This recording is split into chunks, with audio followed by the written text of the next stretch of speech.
All right, well, thank you all for coming to the practical OpenID Connect session. I realize that we're in a time slot that we're competing with a number of other interesting topics as well, so thank you for choosing to spend the next hour with us.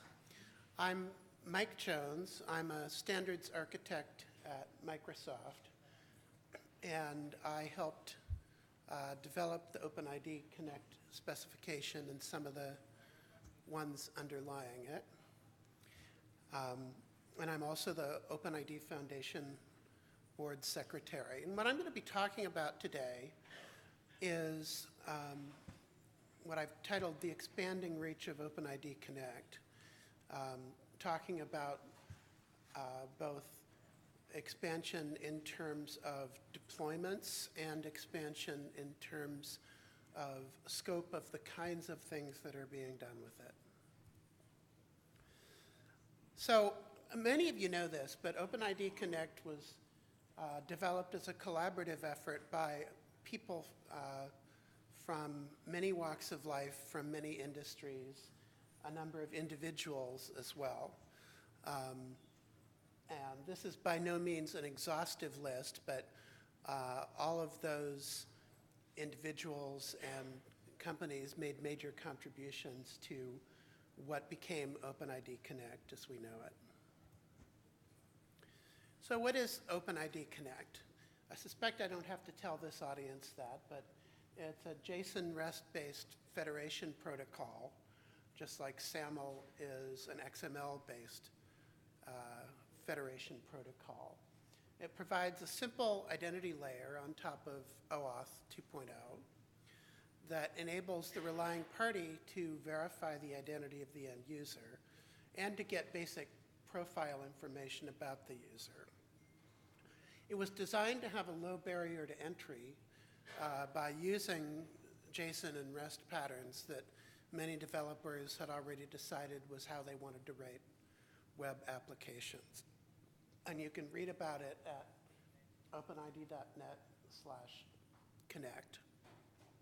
The core OpenID Connect specifications were completed a bit over 3 years ago now, in 2014. What you may not know is that you're probably already using OpenID Connect, and in fact, billions of people are. If you have an Android phone, if you have applications in Microsoft Azure, if you have any of these sites or many others that are not listed, you're using OpenID Connect. But unlike OpenID 2.0 before it, we didn't try to make it a big brand and a user-facing thing. It's plumbing that ends up being used for login in a lot of different places. So Connect was designed to span quite a range of applications, which was different than OpenID 2.0 as well. We wanted it to work for the enterprise, internet, mobile, and cloud applications. And there's feature choices made to enable each of those use cases. It's intended to also span security and privacy requirements from things that, can be fairly straightforward and in the clear to things that are very sensitive and need to be highly secured, including through encryption. You can have basic claims. You can have more complicated claims arrangements where you're referring from one place to another and aggregating claims. But all at the same time, we were trying to maximize the simplicity of implementations. Again, by using building blocks that developers were already saying that they were comfortable with, and by letting implementations build only the parts that they needed, at least as they were getting going. It's important to sort of remember what the design philosophy was as we designed it, which is to keep simple things simple. If you do that, developers are much more likely to actually want to build your thing.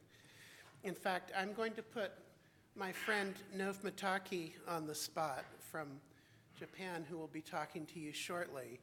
In informal conversations, when talking about a major new feature or something, I will often say we want smart developers to look at the spec and say, oh, I could build that this afternoon. Maybe I will do that. As opposed to looking at the spec and saying, gosh, this seems really hard. Maybe I won't do that. And so I ask myself, does it pass the Nov Mataki test? That Nov would look at it and say, oh, I'll build this afternoon. That recognized that there are going to be more complicated things, such as encryption, which for some use cases are needed. But don't make the simple things hard just because you have to be able to do the complicated things some of the time. So this is a diagram of the specifications, which is still on the Connect website, which dates to when we finished the specs in early 2014. I won't dig deeply into it, but it shows the structure of the OpenID Connect protocol suite at the time, and a bunch of the specs in the ITF underneath them that it's built on, including the JSON Web Token and OAuth. Now, since that, a whole bunch of things have happened. We're not sitting still, and it's not that what we have isn't working. It's working well, and it's being adopted. But there's lots of use cases that people have that they want additional functionality, and so that's sort of the whirlwind tour I'm about to take you on. So first, new work in the OpenID Connect working group itself. One class of features that people want for some use cases is the ability to sign out. Those of you who are familiar with web sign-in and sign-out, particularly if you have experience from SAML or WS Federation, know that that's sort of an imperfect world. The easy ways to log out, communicate through the browser, and count on the browser taking action to clear cookies or clear HTML5 local state. And a lot of things do work that way. And indeed, the first two specs do communicate through the front channel, the browser interaction. However, there's use cases where even if the browser isn't responsive, maybe the user's navigated away from the tab and may not come back, there's, for instance, financial use cases where you want to be certain that you've logged them out. So you communicate to a back channel server and it does whatever it needs to do in its implementation to log you out. As an architect, I wish that there was one solution. However, faced with the realities of the web and the different use cases, we've come to the conclusion that there's not one size fits all. And so we've written down credible approaches to each of the approaches that are actually needed. There's a gentleman that a number of you know from the research and education world, Roland Hedberg, who was very active, still is, in Internet 2, in some of the European Educational Federation work, all of which to date has been based on SAML. But he and a number of others have worked on a specification to say how large-scale federations could work using OpenID Connect instead of SAML. And for those of you who know the way, for instance, Internet 2 works, there's huge aggregations of SAML metadata that's all concatenated together and sent out nightly.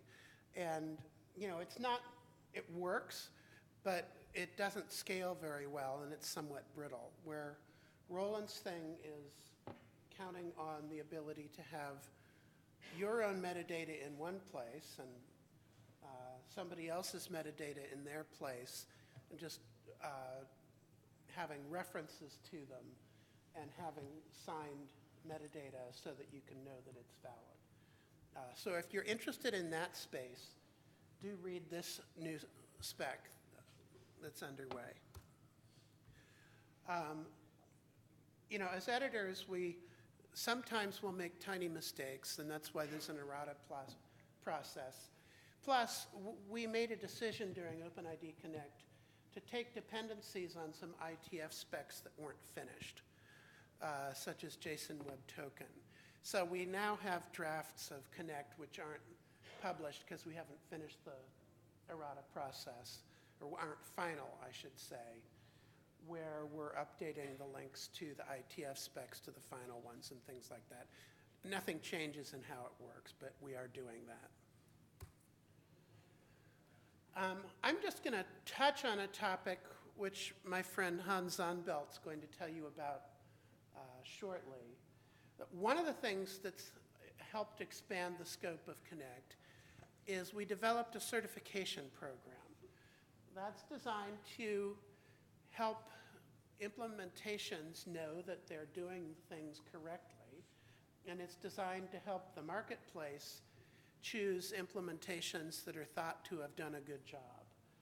Right now, there's 6 different profiles. No, there's 10 different why did I say 6? There are 10 different profiles, 5 for identity providers and 5 for relying parties that you can test against. Within a small number of weeks, there's going to be some more. For instance, for form post response mode, for refresh token behaviors and the like. And it used to be when I would talk about certification, I would put the list of those who've certified on my slide. And I decided, just more for the humor value than anything else, I would continue to do so, except it's become an eye chart at this point. If you want to read who's actually certified their identity providers, you can go to the link at the top and read it yourself. The one thing I will say is every one of those dates on the right is actually a link to the certification materials, so that you could read, for instance, Ping Identity's certifications and decide if you think they're good or not, and you could do the same for Microsoft's. And there's also a relying party certification that Hans will be talking about. The next phase of my talk, there's a bunch of new working groups that are defining profiles for specific application areas of OpenID Connect. So let's go through those a little bit. One of them is a group that is pronounced Moderna, which this is probably the most convoluted convoluted acronym in the space, but more power to them. It is a profile for mobile operators, and in particular, it's designed to enable you to automatically discover your mobile operator's identity provider from your phone and do single-click sign-in to enabled relying parties. And this is being done in cooperation with the GSMA, who has a related initiative. And if you're interested in that, go to the working group site and dig in. I'll say that there's 4 implementers drafts already approved in the Moderna group. An implementers draft is a version of a specification where the intellectual property protections are locked in. All the contributors said, yes, I will never sue anybody for implementing this specification. And it's also a stable version that people are intended to implement against. There's a working group called HEART, which is Health Relationship Trust, which is a profile for the medical space for exchanging of healthcare and personal data records. That's also advanced to the point that there's 3 implementers drafts of an OAuth, a Connect, and an UMA1 profile. And there's 2 more profiles in the works for FHIR, F-H-I-R, if those of you in the healthcare space will know what that is. Another area of profile work is for government and high-value commercial applications. It profiles OpenID Connect, for instance, to require some additional features that higher value use cases are going to use. The easiest one to describe is it requires support for the ability to encrypt the token and the claims so that if you are moving sensitive information, it's moved in an encrypted form. That's an optional feature in the core OpenID Connect specifications. It's a required feature to implement in the iGov profile. You're not required to use it unless your government or enterprise use case needs it. But implementations conforming to this profile will be able to do these extra things that otherwise you might not be able to count on. There's an enhanced authentication profile working group that's doing two different but related things, both about securing the authentication flow. One of them defines how to use the IETF token binding specifications, which some of you may have heard Brian Campbell speak about yesterday, to apply token binding to the OpenID Connect ID token, which by default right now is a bearer token. You can take the ID token and move it around, and whoever has it can use it. And this provides a way of putting the token binding ID in the ID token and having the relying party check to make sure that it was received on the intended channel. Also, there's a lightweight spec that provides for integration with phishing-resistant authentication methods, such as the WebAuthn and FIDO stuff that I talked about right before Brian Campbell yesterday. Another working group that there was a session on yesterday is the Financial API Working Group, which is defining profiles for enabling secure access to information held by financial institutions. There's a read-only profile, which was granted implementer's draft status a bit ago. There's a review going on for a second implementer's draft, which is a read-write profile of how you access the data. And that one applies some of the token binding and other proof of possession work, such that if you're moving financial data, you'd really like to not be using bearer tokens to do that. There's a set of 5 specifications, part 1 through 5. Parts 1 and 2 exist. Part 3, I believe, is being written now. Some of you in the audience know more about this than I do. But that's another application area that OAuth and OpenID Connect are being applied. All right, so that's my grand tour. I do want to take a couple minutes and ask if anybody wants to tell the audience about ways that you're using OpenID Connect that we may not have thought of. I mean, one of the fun things about working on a general purpose standard like this is people find ways to use it that, we'd just never imagined, and that's a good thing. So anyone in the audience want to say anything?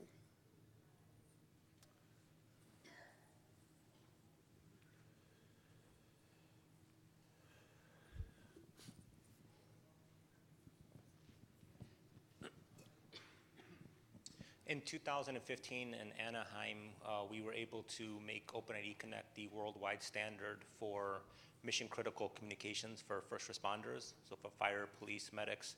And that also included some new bindings for the access tokens, including pushing them through SIP.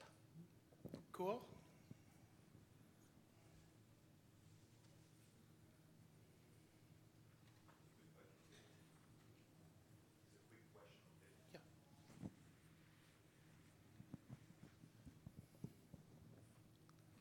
Thank you for the data. I just had a quick question.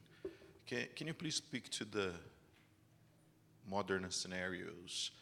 For instance, I, as a relying party, would love to simplify login by linking, for instance, from an eBay perspective, eBay accounts to users' existing carrier account.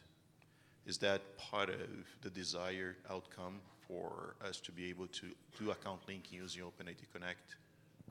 It's possible for the Moderna logins to be used in an account linking scenario. That's not directly part of the specifications, but it's functionality which can be built in particular relying parties. And there is work in Moderna to enable account portability so that if you change mobile operators, there's a way to have your OpenID Connect login keep working even though, you know, I may have changed from AT&T to Orange in France, right? All right, with that, I'm going to bring up Nov Mataki, who's going to talk for a little bit. And Hans, can you get his, oh, there we go. Talk about adoption of OpenID Connect in Japan.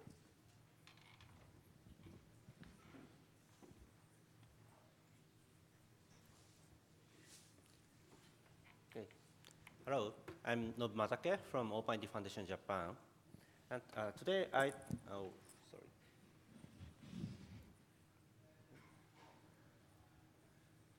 today I talk about the situation of OpenID Connect adoption in Japan. And especially I focus in three areas, business to consumer, and business to business, and government. And first area, B2C area. In this area, there are several big IDPs in Japan. First one is Yahoo Japan.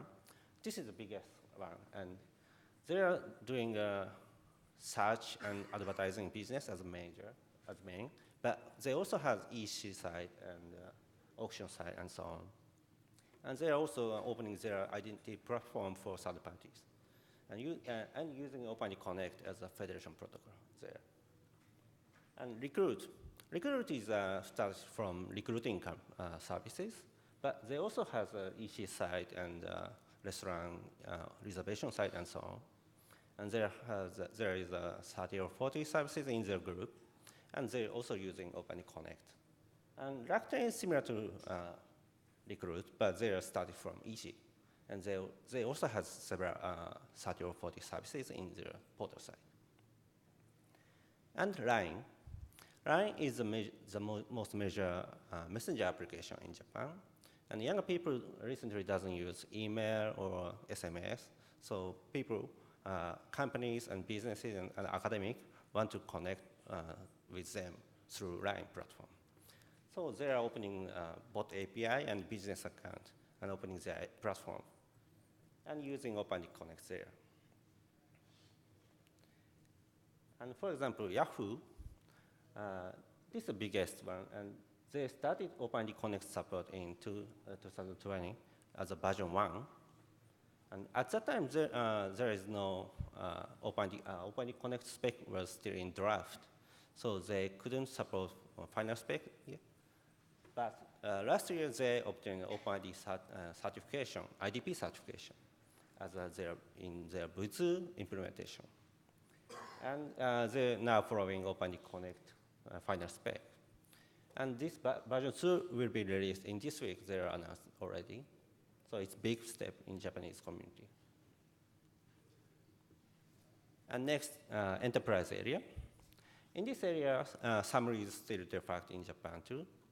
But OpenID Foundation Enterprise Identity Working Group is working on the use case and guideline for OpenID Connect and Scheme use in enterprise area. And they released a guideline in 2030, and they updated it last year. And in this guideline, they are extending scheme profile and enabling provision ID token issuer and subject through scheme user schema. And using this guideline, one of our member company, Optim, is developing a SaaS application marketplace.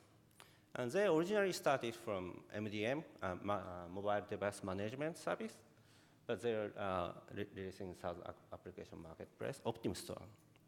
And in this store, they are supporting OpenID Connect and SAML as a federation protocol, and also Scheme as a provisioning. And also, they supporting OpenID Connect and Scheme dynamic client registration. So this is good. And once SaaS application follows their spec, company admin just push a buy button on the marketplace. Then Scheme provisioning and federation setting is automatically done. And through MDM feature, end user gets a notification on their device, and application is also automatically downloaded. So they just open the application, then their account is already provisioned, and they can start using the app. It's good. And the final area, government. Japanese government released my number. It's an individual number of Japanese and last year. And they also have a portal site for my number users, Japanese citizens. And this social security and tax number system is the portal site is released in last year, and also their government is releasing e-government APIs by end of this year. And for using this API, they are supporting OpenID Connect and Auth2. And this is a rough image of my number system. And at the center, there is my number portal. Minor portal is, and they have a notification service for citizens and information access APIs, and also IDP feature. And through SAML, OpenID Connect, and Auth, third-party application service providers can integrate with government services. And detail of API will be the information about API will be coming this autumn or winter. This is the situation of Japanese community now. Thank you.